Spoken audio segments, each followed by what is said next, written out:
Hello and welcome back to The Flood. Or is it only Flood CPM? I totally forgot. We are now going to search for the doctor, the good old doctor. You know, at one point people followed building regulations. Yep, but not now anymore. No way.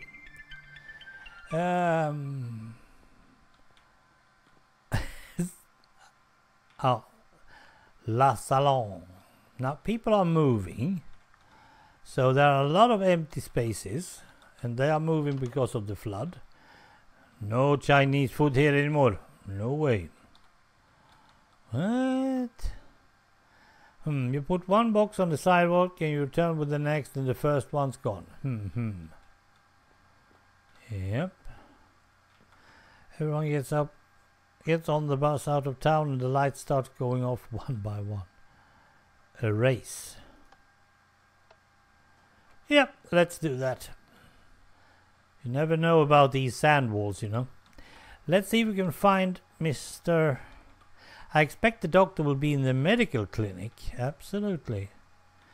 Now that's not. That's the courthouse. We have yet another courthouse. Someone's made this old ship. Oh, that could be useful. Whoops, what's up there? Okay, that was just a hole. Man, here we have. Oop. Let me tell you about my... No, thank you. Boy, would you believe how... No, thank you. Okay, I can just pass through. That's the examination room.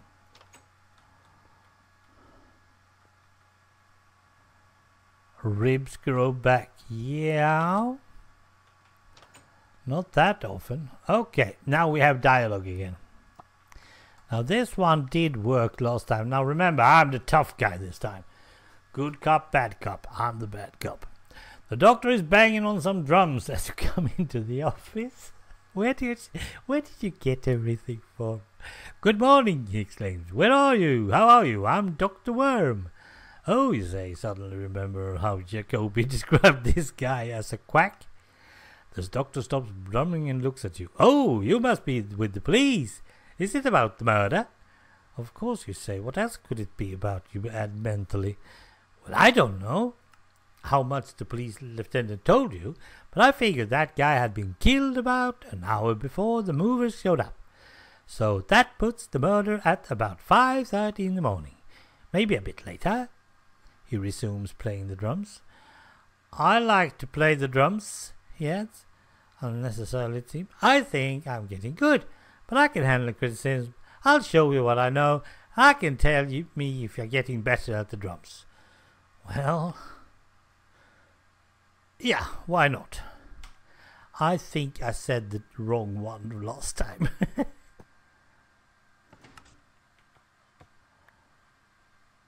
Okay, I got myself.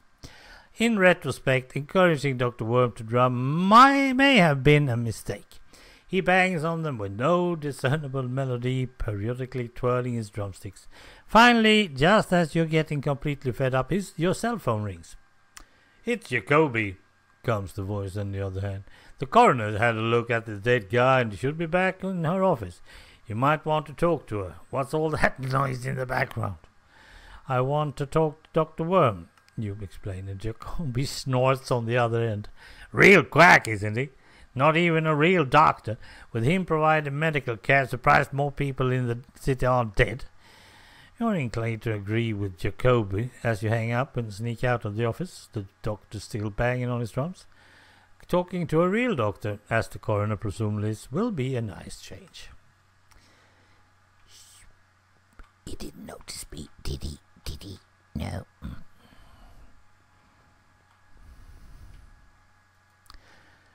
Where there used to be a guy. You can have the drum book. Okay. Place didn't have a very wide menu. Probably why it's closed. Fish and chips. Well, I haven't got fish and chips in all my life. The coroner. I know. I have seen it, but I don't remember where. Okay. The ironic thing is the district going to sit here. It's more of a district law enforcement's house. So, the coroner is upstairs in her office if you're looking for her. Yes, I am actually. Don't look at me, I'm irrelevant. If you had put, yes, irrelevant cop. Cop that serves no plot purpose. They are all over the place. Hold it. Yes. Laura Hobson. Here we have her. Hello, Miss Hobson. Or is it Mrs.? You never know about these days. The coroner seems completely overworked, but is still showing business-like efficiency. The murder victim, she says, after you introduce yourself? Yes, 1 minute. She goes to her desk and digs out a small data pad. Let's see. Death occurred from 3 gunshot wounds to upper abdomen. From the bullet we managed to recover, it looks like they were .38 caliber, but we'll need to run more complete tests to confirm that. Time of death is, in my estimation, between 5 and 6 a.m. based on rigor mortis. I have arranged to have the body brought back up here for the proper autopsy, but I can't guarantee when I'll have time to get it done. I'm on my own up here these days. Budget cuts, you ask? She nods. I suppose you've experienced the results of those in the district police these last few years? You have. It's quite possible that the whole reason you were promoted was to transfer the budgetary strain of your salary from one division to another. You thank her and start to leave, then think of one more question. Would you happen to know of anyone who might have worn something like this? You show her the purple toupee you found, which she examines. That's an odd hairpiece, she notes, somewhat unnecessarily. It's dimly familiar. I think perhaps one of the DJs at the radio station wears something like that. I'd check with the captain upstairs. He'd probably know. You thank her for the time and let her resume her work. Good. We are getting closer, and I still don't have an idea of who's doing who. The use of unnecessary force in the apprehension of the Blues Brothers has been improved, yes. But they wrecked a whole bunch of cars as well. Sergeant Harris, hello. My name pronounced like it's spelled. Sergeant Vucihovic. Yes. That sounds precisely. Duty roster. I came in that way. This coffee's terrible. Nothing new there. Totally true. Oh, and we have the captain. Captain Miller. Mr. Miller, sir. The captain is shuffling papers on his desk as you came into his office. Good morning, he says. What can I do for you? You introduce yourself and explain about the murder. I know. We thought it was in our jurisdiction, but district usurped it. Not that I'm complaining necessarily. We have enough to deal with as it is. You agree and show him the toupee, asking about if he might know who would have worn it. There's a DJ, the captain says after thinking a minute. Goes by the name of Mr. Claw. That purple toupee is sort of his trademark. You say he's a suspect? Yeah. We have a witness saying someone wearing this kind of wig headed up the city just after the time the murder was committed. The captain nods thoughtfully. Well, if you want, I can send someone down to the radio station to talk to him. See, the captain is interrupted here by the uniformed officer knocking and entering. Sir, says the officer, there's a prisoner downstairs. He wants to talk to the district sergeant here, sir. Both you and the captain seem surprised. Who is the prisoner? The captain says. The man we brought in the other week, sir. The leaves guy, sir. The captain seems to understand. Ah, he says. You may want to talk to him then. We arrested him on attempted murder charges last week after a neighbor reported him. He seems genuinely mad, keeps talking about burning autumn leaves, but at the same time, there's something nagging me about this case. I should warn you, though, it might be a waste of time.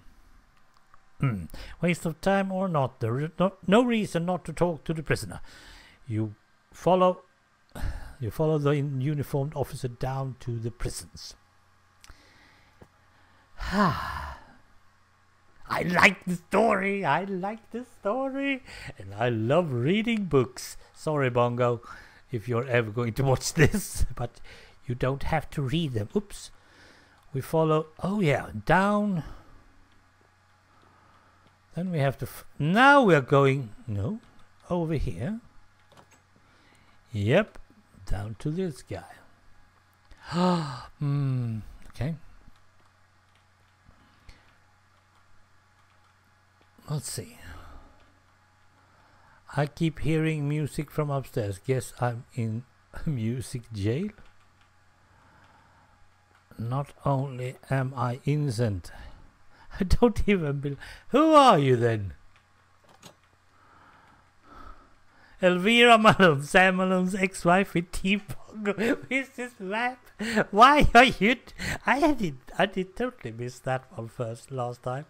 No, you're not supposed to be here. You're totally innocent, but you were one of the suspects. I don't think, maybe I don't know, but I'm starting to feel like a brain problem solution. Are you surely it's a brain problem? Might actually be something else. There's an empty one.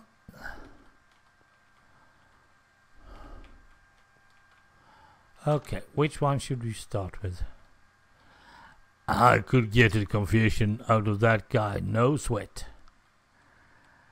Okay, we are in for a dialogue option again. I like that. Okay. I totally forgot which one I used last time. Despite being handcuffed to the table in the interrogation room, the prisoner seems relaxed. Disconcertingly so. Ah, she says as you enter. I was looking forward to seeing you. You pull up the chair and sit down across from him. How do you know I was here, you ask. He smiles, and a creeping feeling of discomfort crawls over you. I saw you out of my cell window, he says. Not often we have a district sergeant here. So what did you want to ask? You want to tell me, you ask. This creep had better have something useful to the investigation to tell you. He leans back in his chair. I was careless. I can see that now. I must be silent, must contain my secrets. Let's try a different tack, you think. What did they haul you in for? Ah, they claimed attempted murder. I made a shadow on my window shade, and they called the police and testified. Ah, but they're like the people chained up in the cave, in the allegory of the people in the cave by the Greek guy. You've reached your tolerance level here. Now I can either take A, you reach across the table and hit him. No, I don't think, well, Ron might do it, but I won't. You take a deep breath and repeat, so what have you got to tell me? And I think it worked fine this time. Yes.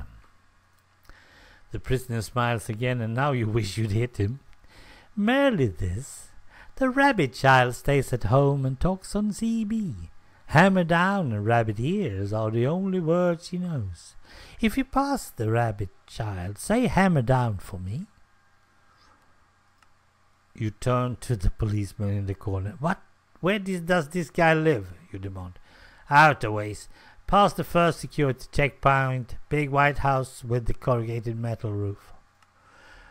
Right, you said. This guy knows much more than he's telling. But you're getting nothing more out of him. Directly, that is. Time to go to his house. I keep this one because this one is actually more interesting. She says rabbit child is a she. I didn't remember that either. Pass the first security check. Now, this time, thank goodness, I know where that is. Last time I think I took 3 or oh, did you use coal blocks? Man, do you know how much these costs? Now, the first security point, it's out here. Didn't see that. Oh, that's a security camera. Okay, looks like it's dead though. The checkpoint won't take my ID. I could probably trick it with a fake one though. So that's what you're supposed to be doing. This is. Oh, I really don't like this. Now this is clever. We haven't. Was it this one? No. Or was it this one? Totally don't remember. Here's Bongo, the engineer. Yeah, where did you put blue, man? Was it this one then? It's a giant roll of photographic paper. You don't see that too often. Yeah. Hold it. We have some instructions, but we need more things. Krollmeister having, yes. Insert undeveloped film into hopper. It will automatically be brought into the processor. Choose the finish of your new photo, gloss or matte, by simply flipping the lever to the appropriate position. Press the start button. Enjoy your photo. Sounds easy enough. A matte finish should be the best for what I need, probably. Yeah, that's true, but we need to go up and talk to this guy, I think. Malcolm Furlow. Yep, he's the photographer. Don't drop the book. He's flipping through several loose photos as you come up the ladder. Morning, he says. Come to have your picture taken? Not exactly, you say, and explain about needing a forged photograph to get through the security point. The photographer seems initially hesitant, but after you show me your ID, it comes around to the idea. Yeah, well, I suppose you could use my darkroom. I think I have a spare roll of film with some pictures of me around here somewhere. You should develop one of those and use that to get through the checkpoint. You'll have to handle it yourself, however. You can recognize that he's trying to protect himself if this should backfire, which, though annoying, is understandable. You thank him and set about trying to find the film.